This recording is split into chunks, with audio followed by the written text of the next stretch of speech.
ഫുട്ഗോളം in association with മേത്തർ eagle FC Kerala.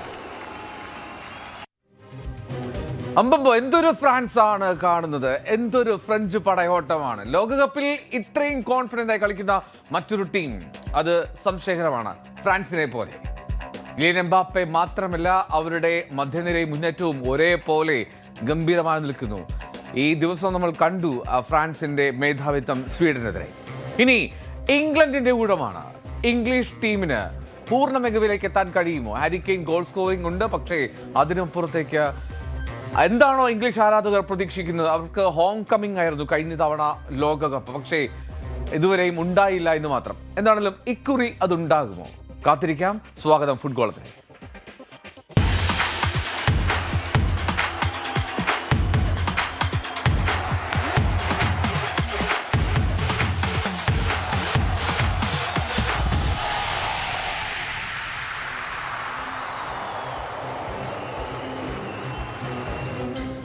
ലോകകപ്പിന്റെ നോക്കൌട്ടിൽ മുൻ ചാമ്പ്യന്മാരായ ഇംഗ്ലണ്ട് അല്പസമയത്തിനകം DR കോങ്കോയെ നേരിടാൻ പോവുകയാണ്.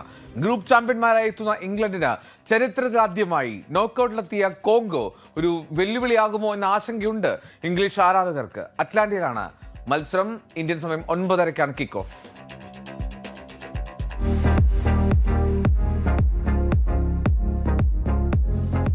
പരാജയമറിയാതെ ഗ്രൂപ്പ് എല്ലിലെ ഒന്നാം സ്ഥാനക്കാരായാണ് ഇംഗ്ലീഷ് പട അറ്റ്ലാന്റയിൽ ഇറങ്ങുന്നത്. ക്രൊയേഷ്യയും പനാമയും തകർത്ത് മുന്നേറുന്ന ത്രീ ലയൺസിന് ലോകകപ്പിലെ തങ്ങളുടെ എക്കാലത്തെ മികച്ച ഗോൾ വെട്ടക്കാരനായി മാറിയ ക്യാപ്റ്റൻ ഹാരി കെയ്ൻ ഫോമിലുള്ളത് വലിയ കരുത്താണ്. Harry Kane, Jude Bellingham, Rashford തുടങ്ങിയ താരങ്ങൾ സ്കോറിംഗ് മികവ് കാട്ടുന്നതും ഇംഗ്ലണ്ടിന് പ്രതീക്ഷ നൽകുന്നു. ബുക്കായോ സാക്കയും മധ്യനിരയിൽ ഡെക്ലൻ റൈസും എലിയറ്റ് ആൻഡേഴ്സണും കൂടി ചേരുന്നതോടെ ഇംഗ്ലീഷ് ആക്രമണം മികച്ചതാകും. പോർച്ചുഗലിനെ 1-1 സമനിലയിൽ കുരുക്കുകയും ഉസ്ബെക്കിസ്ഥാനെ 3-1 തോൽപ്പിക്കുകയും ചെയ്ത കോങ്കോയുടെ പ്രതിരോധം കടുകട്ടിയാണ്. 3 ഗോളുകളുമായി തിളങ്ങി നിൽക്കുന്ന മുന്നേറ്റ നിര താരം യോവാൻ വിസയും പ്രതിരോധത്തിൽ ആരോൺ വാൻ ബിസാക്കയും നയിക്കുന്ന കോങ്കോ പടയ്ക്ക് നഷ്ടപ്പെടാനൊന്നുമില്ല. ആദ്യമായിട്ടാണ് രാജ്യാന്തര ഫുട്ബോളിൽ ഇരു ടീമും നേർക്കുനേർ വരുന്നത്. കോങ്കോയുടെ അട്ടിമറി വീര്യത്തിന് മുന്നിൽ ഇംഗ്ലണ്ട് വീഴുമോ, അതോ ത്രീ ലയൺസ് പ്രീ ക്വാർട്ടറിലേക്ക് കുതിക്കുമോ എന്ന് കാത്തിരുന്നു കാണാം. വിങ്ങുകളിലൂടെ ഇംഗ്ലണ്ട് നടത്തുന്ന മുന്നേറ്റങ്ങൾക്ക് കോങ്കോ എങ്ങനെ പ്രതിരോധം തീർക്കുമെന്നതാകും മത്സരത്തിന്റെ വിധി നിർണയിക്കുക.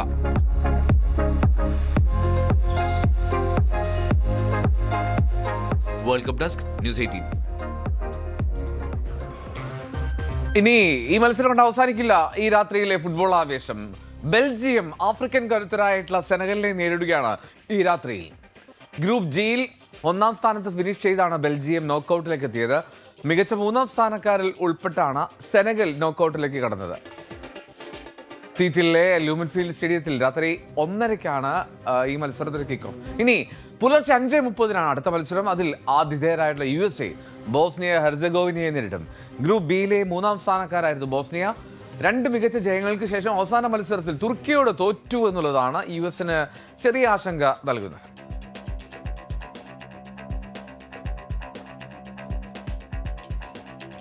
കേരള താരം, കേരള ഫുട്ബോളർ ഗിഫ്റ്റി ഗ്രേഷ്യസ് നമ്മോടൊപ്പമുണ്ട്. മത്സരത്തിന്റെ പ്രതീക്ഷകളൊക്കെ പങ്കുവയ്ക്കാനായി. ഗിഫ്റ്റി, സ്വാഗതം. ആദ്യം നമ്മൾ ഇംഗ്ലണ്ടിന്റെ മത്സരത്തിലേക്ക് പോകാം. ഇംഗ്ലണ്ട് നേരിടുന്നത് കോങ്കോയാണ്. ഇംഗ്ലണ്ടിനെ സംബന്ധിച്ച് വലിയ പാരമ്പര്യമുള്ള സംഘം, ഹാരി കെയ്ന്റെ ഒരു നേതൃത്വമുള്ള ടീം. പക്ഷേ അപ്പോൾ പോലും ഇംഗ്ലീഷ് ആരാധകർക്ക് അത്രമാത്രം രസകരമായി തോന്നിയ ടൂർണമെന്റ് എന്നുള്ളത് സംശയമാണ്. ഇനി ഗ്രൂപ്പ് ചാമ്പ്യന്മാരായി എന്നുള്ളതും ശരിവെക്കുന്നു കേട്ടോ. ഇനി മറുവശത്ത് കോങ്കോയാണ്. കോങ്കോ എന്നുള്ള സംഘത്തെ സംബന്ധിച്ച് അത് ഇംഗ്ലണ്ടിന് അത്രമാത്രം വെല്ലുവിളിയാകുമോ? പ്രത്യേകിച്ചും ആ ഡിഫൻസ് എങ്ങനെയാണ് ബ്രേക്ക് ചെയ്യാൻ കഴിയുക ഇംഗ്ലീഷ് ടീമിന്? ഹലോ ഗിഫ്റ്റി, കേൾക്കാലോ? അതായത് കോങ്കോയെ നേരിടാൻ പോകുമ്പോൾ എന്തായിരിക്കും പ്രതീക്ഷിക്കേണ്ടത് ഇംഗ്ലണ്ട് ആരാധകർ? തീർച്ചയായിട്ടും ഇപ്പോഴത്തെ ടീമുകളെ നോക്കുകയാണെങ്കിൽ ആഫ്രിക്കൻ ടീമുകളെല്ലാം വളരെ ശക്തിയുള്ള ടീമുകളാണ്. നമുക്കൊന്നും ഇപ്പൊ ഫുട്ബോൾ ഒട്ടും പ്രഡിക്റ്റബിൾ അല്ല. ഇപ്പൊ എത്ര വലിയ ടീമാണെങ്കിലും ചെറിയ ടീം അടിച്ചു കളയുന്നുണ്ട്. ഇന്നലെ തന്നെ നമ്മൾ കളികൾ കണ്ടു. ജർമ്മനി പുറത്തുപോയി, അതുപോലെ നെതർലാൻഡ് പുറത്തുപോയി. അപ്പൊ ഫുട്ബോളിൽ ഇപ്പോ കണ്ടുവരുന്നത് എത്ര വലിയ ചെറിയ ടീമാണെങ്കിലും വലിയ ടീമുകളെ തോൽപ്പിക്കുകയാണ്. അപ്പൊ ഇംഗ്ലണ്ട് നിരക്ക് വളരെ ഒരു ബുദ്ധിമുട്ടായിരിക്കാം. പക്ഷെ ഇംഗ്ലണ്ട് വിചാരിക്കുന്നത് വളരെ എളുപ്പമായിരിക്കും കളിയെന്നായിരിക്കും അവർ ചിന്തിച്ചു വെച്ചേക്കുന്നത്. പക്ഷെ അതേപോലെ ആയിരിക്കില്ല കളികൾ മുന്നോട്ട് പോയിക്കൊണ്ടിരിക്കുന്നത്. ഓക്കെ, അപ്പൊ എങ്ങനെയാണ് ഈ ഹാരി കെയിനെ കേന്ദ്രീകരിച്ച് തന്നെയുള്ള നീക്കങ്ങളായിരിക്കുമോ ഇംഗ്ലണ്ട് നടത്തുക ഗസ്റ്റി? കൂടുതലും ഹാരി കെയിൻ നല്ല ഫോമിലാണ്. ഹാരി കെയിനും അതേപോലെ തന്നെ ജൂഡ് ബെല്ലിംഗ്ഹാമും ആയിരിക്കും അവരുടെ അറ്റാക്കിലോട്ട് കൂടുതലായിട്ട് ഫോക്കസ് ചെയ്ത് കളിക്കുന്നത്. ഇംഗ്ലണ്ട് നിര വെച്ച് നോക്കുമ്പോൾ ഈസി ആയിട്ട് അടിക്കാവുന്ന ഗെയിമേ ഉള്ളൂ. DR കോങ്കോ ഒക്കെ ആദ്യമായിട്ട് വേൾഡ് കപ്പിലോട്ട് വരുന്ന ടീമാണ്. അത്ര വലിയ ശക്തരൊന്നും അല്ല സിംഗിളിന്റെ ഒരു ടീമിന്റെ ഘടകം വെച്ച് നോക്കുമ്പോൾ. പക്ഷെ കളി എങ്ങനെ തിരിയും നമുക്ക് ഒരിക്കലും പ്രഡിക്റ്റബിൾ അല്ല ഈ പ്രാവശ്യത്തെ വേൾഡ് കപ്പ് എന്ന് പറയുന്നത്. അതാണ് ഈ പ്രഡിക്റ്റബിൾ അല്ല. അത് മാത്രമല്ല, ഇനി മറ്റൊന്ന്, ഈ കോങ്കോയെ നമുക്ക് അങ്ങനെ ആദ്യ ലോകകപ്പ് ആണെങ്കിൽ പോലും അവർ പ്രകടമാക്കിയ മികവൊക്കെ നമ്മൾ കണ്ടതാണല്ലോ. അതിനെ അങ്ങനെ എഴുതി തള്ളാൻ കഴിയില്ല. പ്രത്യേകിച്ചും കോങ്കോ ഡിഫൻസ്, ആ ഡിഫൻസിനെ ബ്രേക്ക് ചെയ്യുക എന്നുള്ളത് ഏതൊരു ടീമിനും അല്പം കടുപ്പമാണ് എന്ന് പറയണം. ഈ കോങ്കോ നമുക്കറിയാവുന്ന പോലെ ഗ്രൂപ്പ് ഘട്ടത്തിൽ 3-ാം സ്ഥാനക്കാരായിട്ടാണ് എത്തുന്നത്. പക്ഷേ അത് പോർച്ചുഗലും കൊളംബിയയിട്ട് ഉൾപ്പെട്ട ഗ്രൂപ്പിലാണ്. അങ്ങനെ അതിൽ ഒരു സമനില, ഒരു ജയം ഉൾപ്പെടെ, ഉസ്ബെക്കിസ്ഥാനെതിരായാണ് ജയമെങ്കിൽ പോലും ഒരു ജയവും ഒരു സമനിലയും ഉൾപ്പെടെയാണ് കോങ്കോ എത്തുന്നത്. അപ്പോൾ കോങ്കോ ഒരു ചെറിയ മീനല്ല. തീർച്ചയായിട്ടും ഒരു ചെറിയ ടീമല്ല കോങ്കോ. കോങ്കോ അവരുടെ ഒരു ചെറിയ രാജ്യം ഇത്രയും നല്ലൊരു ഗെയിം എന്ന് കാണിക്കുക എന്ന് പറയുന്നത് തന്നെ വലിയൊരു കാര്യം തന്നെയാണ്. അതുപോലെ തന്നെ ഇപ്പൊ അവർ സമനിലയെ കളിച്ചത് പോർച്ചുഗലിനാണ്. അത്രയും ശക്തരായ ടീമിനാണ് അവർ കളിച്ചത്. അപ്പൊ ഒരിക്കലും നമുക്ക് എഴുതി തള്ളാൻ പറ്റില്ല. ലാസ്റ്റ് അവരുടെ ഒരു ജയമാണ് ഈ ടീമിലെ ഗ്രൂപ്പ് ഘട്ടങ്ങളിലെ മാച്ചിന്റെ അവരുടെ അവസാനത്തെ ജയമാണ് ഈ എന്താ പറയാ വേൾഡ് കപ്പിലെ കുറെ കളികൾ മാറ്റം വന്നു. ഇല്ലെങ്കിൽ ഒരു പക്ഷേ അർജന്റീനയും പോർച്ചുഗലും ചിലപ്പോൾ ഏറ്റുമുട്ടിയാനെ. അവരുടെ ഒരു ജയം കൊണ്ടാണ് കൂടുതൽ കളികൾ മാറിപ്പോയത്. ഓക്കെ, ഞാൻ ഇംഗ്ലണ്ട് മത്സരത്തിലേക്ക് നമുക്ക് മടങ്ങിയെത്താം. ഇനി രാത്രിയിൽ മറ്റു ചില മത്സരങ്ങൾ കൂടി ഉണ്ടല്ലോ. ബെൽജിയം സെനഗലിനെ നേരിടാൻ പോകുന്നു. ഒപ്പം USA ബോസ്നിയ ഹെർസഗോവിനയും. ഈ 3 മത്സരങ്ങൾ ഏറ്റവും മസ്റ്റ് വാച്ച് എന്ന് ഗിഫ്റ്റിക്ക് തോന്നുന്നത് ഏതാ? എനിക്ക് തോന്നുന്നത് ബെൽജിയം സെനഗൽ മത്സരമായിരിക്കും. അതൊന്നുകൂടി കടുപ്പമായിരിക്കും. എന്താ വെച്ചാൽ കെവിൻ ഡിബ്രോയിനെയും ലുക്കാക്കുവിന്റെ ഒക്കെ എനിക്ക് തോന്നുന്നത് ഏകദേശം അവസാന വേൾഡ് കപ്പ് ആയിരിക്കും. അവരൊരു ഗോൾഡൻ ജനറേഷന് ശേഷം അവരിപ്പോഴും കളിച്ചുകൊണ്ടിരിക്കുന്നുണ്ട്. ഒരു ടീം നല്ല രീതിയിൽ ഫോം ചെയ്ത് കളിക്കുന്നുണ്ട്. പക്ഷെ സെനഗൽ ഒരിക്കലും എഴുതള്ളാൻ പറ്റില്ല. ആഫ്രിക്കൻ ശക്തികളാണ്. കരുത്തരായ മൊറോക്കോനെ വരെ തോപ്പിച്ചിട്ടായിരുന്നു അവർ ആഫ്രിക്കൻ കപ്പിലൊക്കെ ഫസ്റ്റ് വന്നത്. അപ്പൊ ഒരിക്കലും നമുക്ക് എഴുതള്ളാൻ പറ്റാത്ത 2 ടീമുകളാണ്. അപ്പൊ എന്തായാലും നല്ലൊരു ഗെയിം ഉണ്ടാവും തന്നെയാണ് പ്രതീക്ഷിക്കുന്നത്. അവിടെയാണെങ്കിൽ സാദിയോ മാനെ ഉണ്ട്. അപ്പൊ സാദിയോ മാനെയൊക്കെ നല്ലൊരു ഗെയിമിലോട്ട് തന്നെ ഉണ്ടാവും എന്നാണ് എന്റെ ഒരു പ്രതീക്ഷ.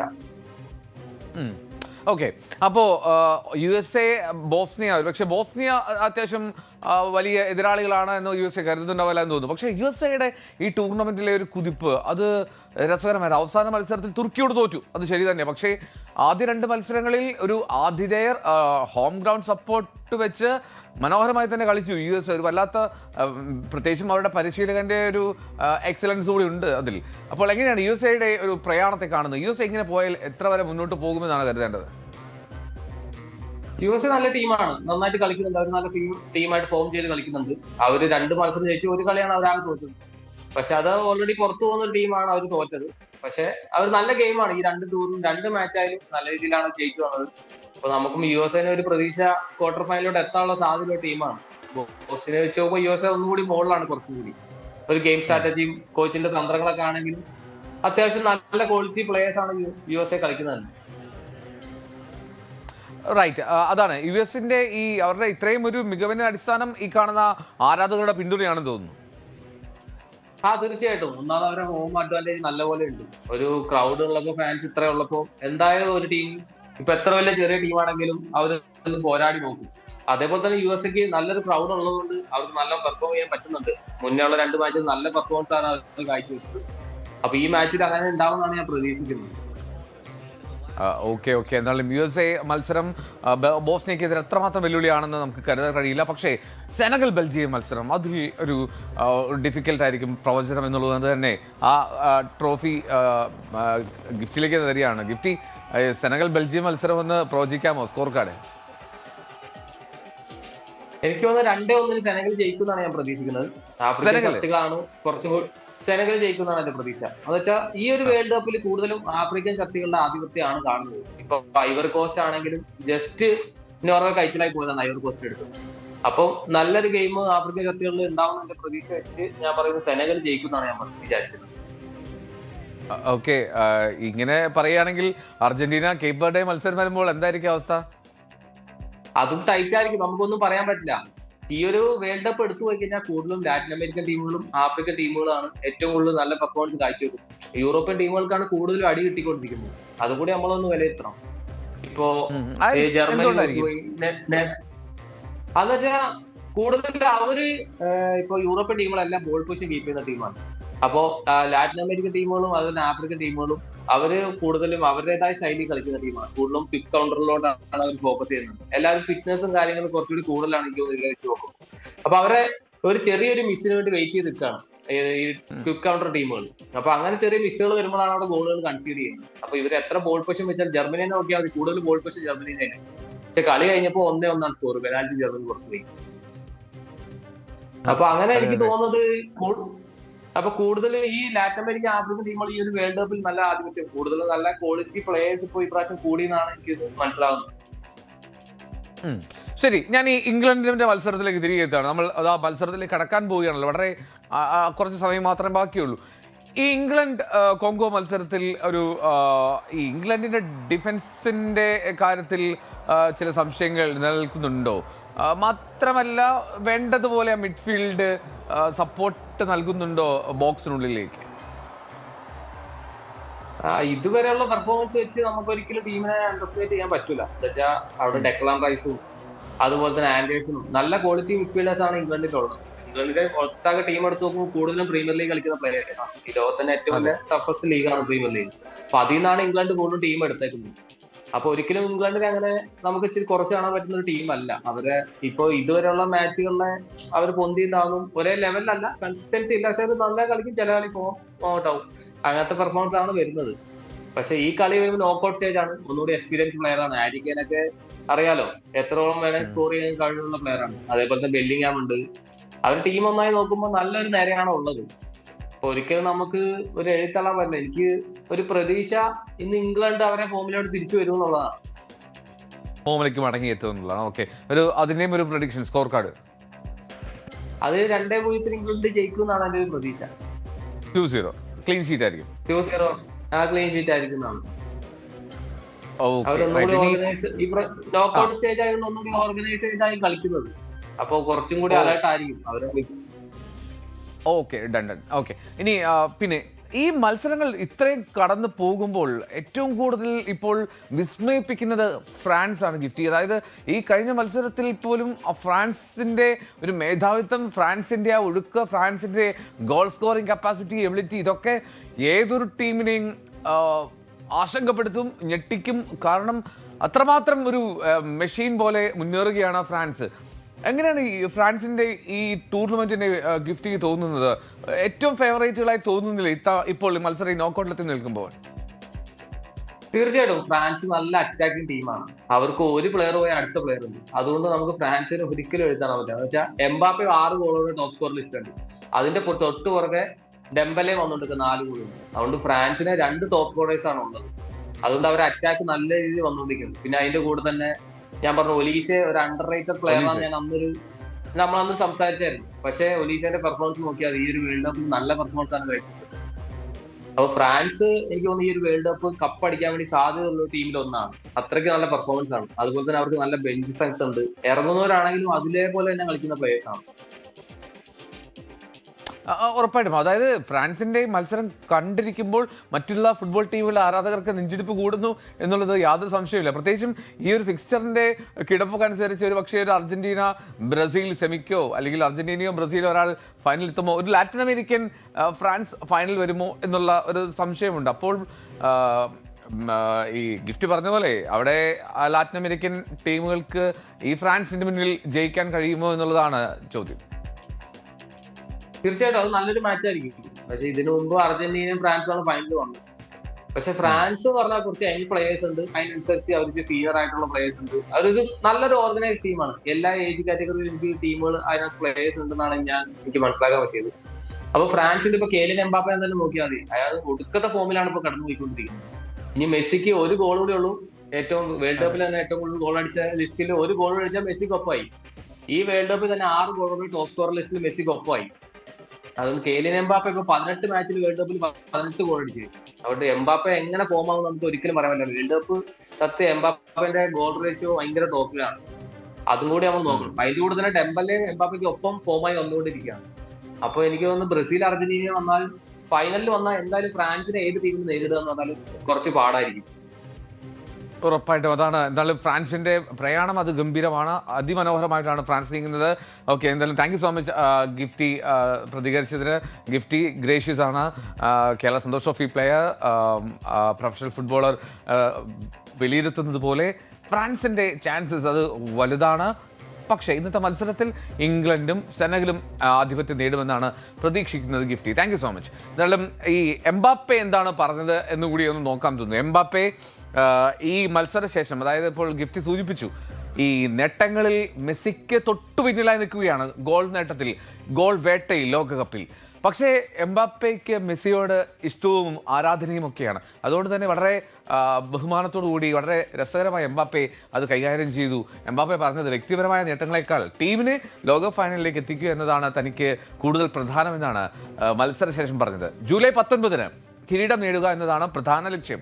ലയണൽ മെസ്സി ഇനിയും ഗോളുകൾ നേടുമെന്ന് എനിക്ക് ഉറപ്പാണ്. അതുകൊണ്ട് തന്നെ ആ ഗോൾ വേട്ടയിലല്ല എൻ്റെ ശ്രദ്ധ, ടീം ജയിക്കുന്നതിലും ഫൈനലിലേക്കുള്ള യാത്രയിലുമാണ് ഞാൻ പൂർണ്ണമായും ശ്രദ്ധിക്കുന്നതെന്നും എംബാപ്പെ പറയുന്നു.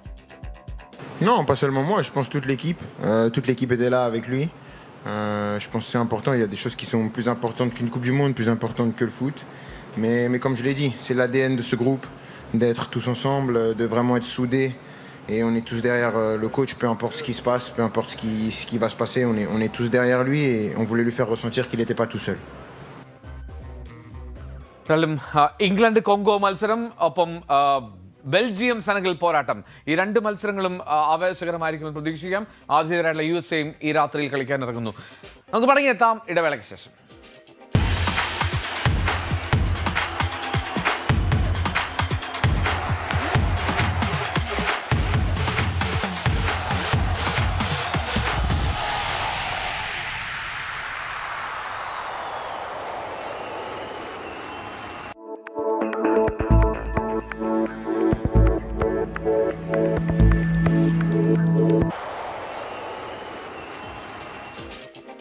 ഗ്രൂപ്പ് ഘട്ടത്തിൽ തന്നെ പുറത്തായതിനു പിന്നാലെ യുറുഗ്വേ ടീമിന്റെ പരിശീലക സ്ഥാനം മാർസെലോ ബിയൽസ ഒഴിഞ്ഞു.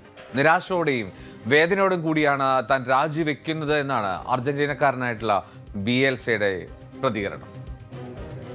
മോണ്ടെവീഡിയോയിൽ നടന്ന വാർത്താ സമ്മേളനത്തിൽ നിരാശയും അതൃപ്തിയും പ്രകടമാക്കിയാണ് ബിയൽസ സംസാരിച്ചത്. 2024 കോപ്പ അമേരിക്കയിൽ യുറുഗ്വേയെ 3-ാം സ്ഥാനത്തെത്തിച്ച ബിയൽസയ്ക്ക് പക്ഷേ ലോകകപ്പിൽ ടീമിനെ ഗ്രൂപ്പ് ഘട്ടം കടത്താൻ പോലും സാധിച്ചില്ല. ഒരു മത്സരം പോലും ജയിക്കാതെ 2 പോയിന്റുമായി 3-ാം സ്ഥാനത്താണ് ഗ്രൂപ്പ് ഘട്ടം അവസാനിപ്പിച്ചത്. യുറുഗ്വേ താരങ്ങളും ബിയൽസയും തമ്മിലുള്ള സ്വാരസ്യങ്ങളാണ് കാര്യങ്ങൾ രൂക്ഷമാക്കിയത്. സ്പെയിനുമായുള്ള മത്സരത്തിന് മുൻപ് ബിയൽസയുടെ തന്ത്രങ്ങളെയും പരിശീലന രീതികളെയും കളിക്കാർ ചോദ്യം ചെയ്തിരുന്നു. ഫെഡറിക്കോ വാൽവെർദെ, റോഡ്രിഗോ ബെൻഡർക്കർ, സെർജിയോ റോഷറ്റ് തുടങ്ങിയ താരങ്ങളാണ് പരിശീലന രീതികളെ കുറിച്ച് തുറന്നടിച്ചത്. താരങ്ങളോടുള്ള സമീപനം മാറ്റണമെന്നും അവർ ആവശ്യപ്പെട്ടിരുന്നു. കളിക്കാരുമായുള്ള പ്രശ്നങ്ങളെ കുറിച്ച് ചോദിച്ച മാധ്യമ പ്രവർത്തകരോട് ബിയൽസ കയർത്തു.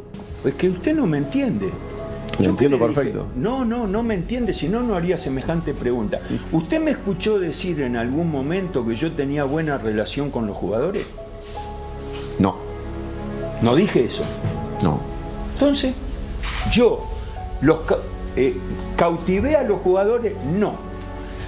Los jugadores estaban cómodos conmigo, no. 2023 ചുമതലയേറ്റ ശേഷം ടീമുമായുള്ള അദ്ദേഹത്തിന്റെ ബന്ധം അത്ര നല്ലതായിരുന്നില്ല. 2002 അർജന്റീന പരിശീലകനായിരിക്കെ നേരിട്ട തിരിച്ചടിയേക്കാൾ വലുതാണോ ഈ പരാജയം എന്ന ചോദ്യത്തിനും അദ്ദേഹം മറുപടി നൽകിയില്ല. World cup desk, news 18. ഇനി ചില രസകരമായ കാഴ്ചകളിലേക്കാണ് പോകുന്നത്. ലോകകപ്പ് ആവേശത്തെ തുടർന്ന് ലോസ് ഏഞ്ചൽസിലെ ഡോണറ്റുകൾക്ക് പോലും ചില രൂപഭാവമൊക്കെ വന്നിട്ടുണ്ട്. ഗോളാവേശവും പതാകയുടെ നിറവും മാത്രമല്ല, ഫുട്ബോൾ കോർട്ട് പോലും അതിന്റെ പച്ചപ്പ് പോലും ഡോണറ്റുകളിൽ കാണാം.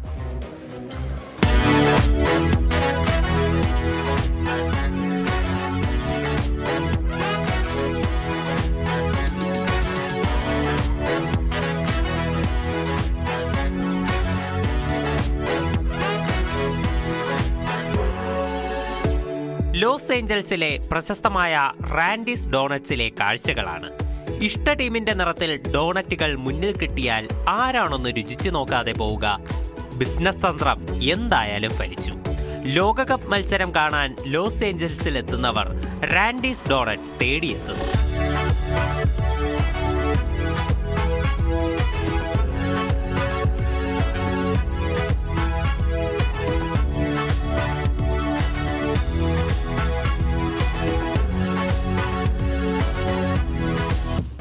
we're so excited for the World Cup and soccer, and there's so much energy right now surrounding it. So we thought, why not create a themed donut that's colorful and bright and something that everyone can enjoy and take to watch parties and really celebrate this exciting time for the FIFA games. So this is our raised donut with our green vanilla frosting. It says goal, which is super fun. And then we have our Randy's round right on top, which represents a soccer ball. And yeah, they're really fun and pretty. Go USA! 1952 മുതൽ ഡോണറ്റുകൾക്ക് പ്രശസ്തമാണ് ഈ കട. കടയുടെ മേൽക്കൂരയിലുള്ള കൂറ്റൻ ഡോണറ്റും പേര് കേട്ടത് തന്നെ. ഇന്നിപ്പോൾ ഗോൾ എന്നെഴുതിയ ഡോണറ്റുകളാണ് super hit. Oh yeah, that's cool. We were talking about going, we wanted to go to Brazil, wanted to go to Qatar and stuff, and just, can financially do it. So yeah, the fact that when it was announced it's going to be in US, yeah, we were like extremely excited about the opportunity to go to the games. സ്വന്തം ടീമിന്റെ നിറത്തിലുള്ള ഡോണറ്റുകൾ വാങ്ങാനെത്തുന്ന ആരാധകരും ഹാപ്പിയാണ്. അമേരിക്കയിൽ ഇത്രയും ആവേശം ആദ്യമാണെന്നും കടയിലെത്തിയ ആരാധകർ. Oh my God, I am a huge fan of USA soccer. We're here to cheer on our, country, our team, and just have a lot of fun and bring the spirit back to America and let everybody know how nice and how amazing we are as a country, and everybody's welcome. Absolutely. The energy has been just so cool. It's been nice, just seeing everybody get to experience America for the first time. I think it's reinvigorating the American spirit, and it makes you proud to be an American. എന്തായാലും കടയുടമ Susan കെലഗിയന് ഇത് ജാഗരക്കാലമാണ്. ലോകകപ്പ് കഴിഞ്ഞാലും ഈ special ഡോണറ്റുകൾ തുടരാൻ തന്നെയാണ് തീരുമാനം.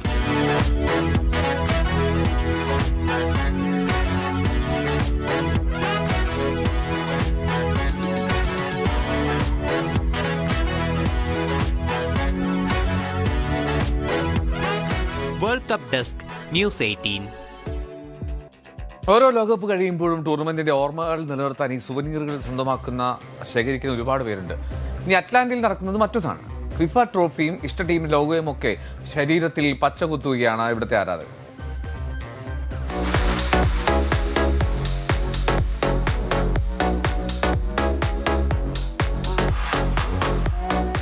Atlanta സ്റ്റേഡിയത്തിന് തൊട്ടടുത്തുള്ള അയൺ പാം ടാറ്റു സ്റ്റുഡിയോയിൽ ലോകകപ്പ് കാലത്ത് വൻ തിരക്കാണ് അനുഭവപ്പെടുന്നത്. ലറിക് ദി ആർട്ടിസ്റ്റ് എന്ന ടാറ്റു ഡിസൈനർ ആരാധകർക്കായി ഫിഫ ട്രോഫിയും വിവിധ രാജ്യങ്ങളുടെ പതാകകളും മനോഹരമായി വരച്ചു നൽകുന്നു. 2026 ലോകകപ്പിന്റെ ആവേശം ഈ ടാറ്റു കാണുമ്പോഴൊക്കെ മനസ്സിലേക്ക് ഓടിയെത്തുമെന്ന് ലറിക്. The only reason why we're really doing something so big or went so hard to make sure we did something for the World Cup is no more than it's in our backyard.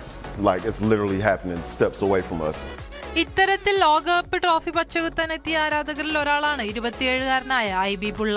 ജമൈക്കയിൽ ജനിച്ച് അറ്റ്ലാന്റയിൽ താമസിക്കുന്ന ബുള്ളയ്ക്ക് football വെറും ഒരു കളി മാത്രമല്ല, ഒരു വലിയ സ്വപ്നമായിരുന്നു. ഒരു കാലത്ത് പ്രൊഫഷണൽ ഫുട്ബോൾ കളിക്കാരനാകാൻ തൊട്ടരികിലെത്തി. എന്നാൽ പെട്ടെന്നുണ്ടായ പരിക്കും സർജറിയും ആ സ്വപ്നത്തിന് വിരാമമിട്ടു. സ്വന്തം നഗരത്തിൽ ലോകകപ്പ് നടക്കുമ്പോൾ ഈ ഓർമ്മ എന്നേക്കുമായി സൂക്ഷിക്കാനാണ് ടാറ്റു ചെയ്യാൻ തീരുമാനിച്ചതെന്ന് ബുള്ള 30 വർഷങ്ങൾക്ക് ശേഷവും തന്റെ മക്കളോട് അഭിമാനത്തോടെ പറയാൻ കഴിയുന്ന ഒരു അനുഭവമായിരിക്കും ഇതെന്നും അദ്ദേഹം വ്യക്തമാക്കി. It's like this. It's one of the memories you have to tell your kids that they will never experience. You understand? Like 30 years ago, I was at a World Cup game, and it makes you feel good about yourself that you were there. You have to just be there. That's just all I can say. $150 മുതൽ $250 വരെയാണ് വിവിധ ഡിസൈനുകൾക്ക് വില ഈടാക്കുന്നത്. ലോകകപ്പ് മത്സരങ്ങൾ തൊട്ടടുത്ത് നടക്കുന്നത് കൊണ്ടാണ് ഇത്തരം ഒരു സ്പെഷ്യൽ ഓഫർ. സാധാരണയായി വാങ്ങുന്ന ടീഷർട്ടുകളോ തൊപ്പികളോ കപ്പുകളോ ഒക്കെ പിന്നീട് എവിടെയെങ്കിലും മറന്നുപോയേക്കാം. എന്നാൽ ഈ ടാറ്റു എക്കാലവും ശരീരത്തിലും മനസ്സിലും ഒപ്പമുണ്ടാകുമെന്നാണ് ടാറ്റു സ്റ്റുഡിയോ ഉടമ പറയുന്നത്. World cup desk, news 18. ജർമ്മനിക്കെതിരായിട്ടുള്ള അതിഗംഭീര ജയം സന്തോഷം പ്രകടിപ്പിക്കുന്ന പാരഗ്വേയിലെ ഒരു ഓണർ ഗാർഡ് ഓഫീസർമാരുടെ ദൃശ്യങ്ങൾ കാണാം. ചിലെ പ്രസിഡന്റ് ജോസ് ആന്റോണിയോ കാസ്റ്റിന്റെ വരവിനായി കാത്തു നിൽക്കുന്നതിനിടയിലായിരുന്നു ഈ ഓഫീസർമാരുടെ വിജയാഘോഷം. ഷൂട്ടൌട്ടിൽ 4-3 എന്ന സ്കോറിനാണ് 4 തവണ ലോക ചാമ്പ്യന്മാരായ ജർമ്മനിയെ Paraguay വീഴ്ത്തുന്നത്.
empresarios, representantes de distintos gremios, como la presidenta.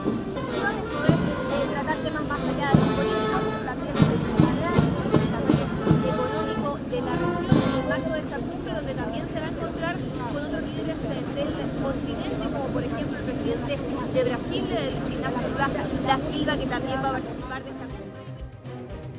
ചിലെ പ്രസിഡന്റിനെ സ്വീകരിക്കാൻ ഓഫീസേഴ്സ് ഡ്യൂട്ടിയിലുണ്ടായിരുന്നപ്പോഴാണ് ആ റിസൾട്ട് വരുന്നത്. സ്വാഭാവികമായിട്ടും ആഘോഷിച്ചല്ലേ മതിയാകും.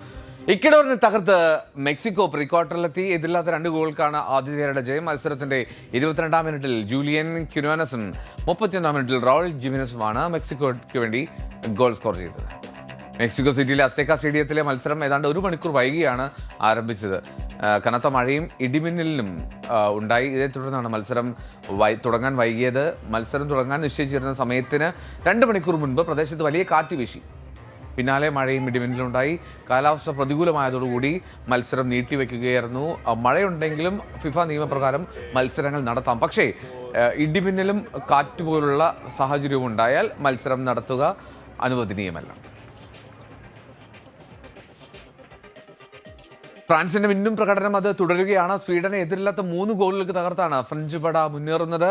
കിലിയൻ എംബാപ്പെ ഇരട്ട ഗോളുകളോടെ തിളങ്ങിയപ്പോൾ ബ്രാഡ്ലി ബാർക്കോളയും ഗോൾ സ്കോറർമാരുടെ പട്ടികയിലേക്ക് എത്തി. ഗോൾ കീപ്പർ യാക്കോബ് സെറ്റസ്ട്രോം 9ഓളം ഗംഭീര സേവുകളുമായി സ്വീഡനെ വലിയ ആഘാതത്തിൽ നിന്ന് രക്ഷപ്പെടുത്തിയതാണ് സ്കോർ കാർഡ് ഇത്തരത്തിൽ നിർത്തിയത്. 45-ാം മിനിറ്റിലാണ് എംബാപ്പയിലൂടെ ഫ്രാൻസ് ലീഡെടുക്കുന്നത്. ലോകകപ്പ് നോക്കൌട്ട് ഘട്ടത്തിൽ ഏറ്റവും കൂടുതൽ ഗോളുകൾ നേടുന്ന താരമെന്ന റെക്കോർഡ് എംബാപ്പെ സ്വന്തമാക്കി.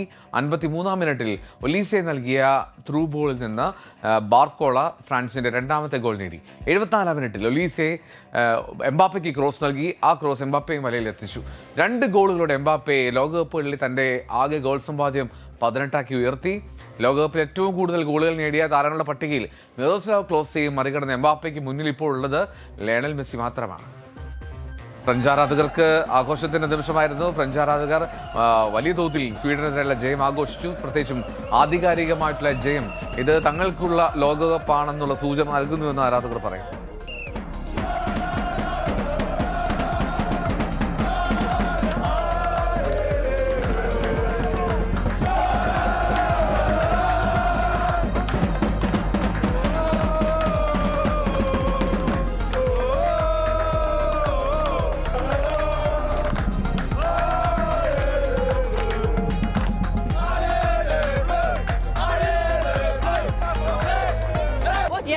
Amazing, 3-0. We are the best. We're gonna just win this World Cup. Let's go! I'm happy with the way it turned out anyway. I mean, of course, we wanted to give it a little bit more, but France was just too good. You know, I'm proud. I like the lineup we put out. Like, I feel like we went for it, but France are ultimately the better team. Feeling proud of my Swedish comrades. It was a good effort. No one believed we were going to win. We didn't win, but I'm proud. African കരുത്തരായ Ivory കോസ്റ്റിനെ തകർത്ത് Norway pre ക്വാർട്ടറിലെത്തി. 1-2 ഗോളുകൾക്കായിരുന്നു നോർവേയുടെ ജയം. ആദ്യം മുതൽ ആക്രമിച്ചു കളിച്ച Ivory കോസ്റ്റിനെതിരെ പ്രതിരോധത്തിലൂന്നിയാണ് Norway നേരിട്ടത്. 39-ാം മിനിറ്റിൽ നോർവേക്ക് വേണ്ടി അന്റോണിയോ ന്യൂസ സ്കോർ ചെയ്തു. 74-ാം മിനിറ്റിൽ അമാദ് ദിയാലോ ഐവറി കോസ്റ്റിന് വേണ്ടി സമനില പിടിച്ചു. എന്നാൽ 84-ാം മിനിറ്റിൽ എർലിംഗ് ഹാളണ്ടാണ് വിജയ ഗോൾ നേടിയത്. 98-ന് ശേഷം ആദ്യമായിട്ടാണ് നോർവേ ലോകകപ്പിന്റെ പ്രീ ക്വാർട്ടറിൽ എത്തുന്നത്. ബ്രസീലാണ് പ്രീ ക്വാർട്ടറിൽ നോർവേയുടെ എതിരാളി. നോർവേ ആരാധകരുടെ പ്രശസ്തമായിട്ടുള്ള വൈക്കിംഗ് റോയിങ് കൊണ്ടും ശ്രദ്ധേയമായിരുന്നു. മത്സരശേഷം അവർ ആഘോഷമായി തന്നെ ആ സ്റ്റേഡിയത്തിന് പുറത്ത് അവർ വിജയം കൊണ്ടാടി.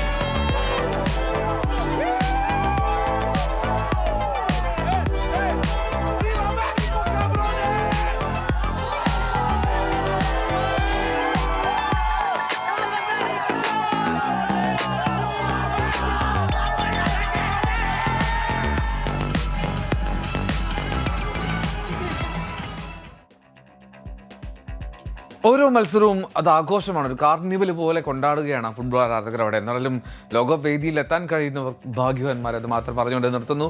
ഫുട്ബോൾ വീണ്ടും നാളെ രാവിലെ 7:40. നമസ്കാരം.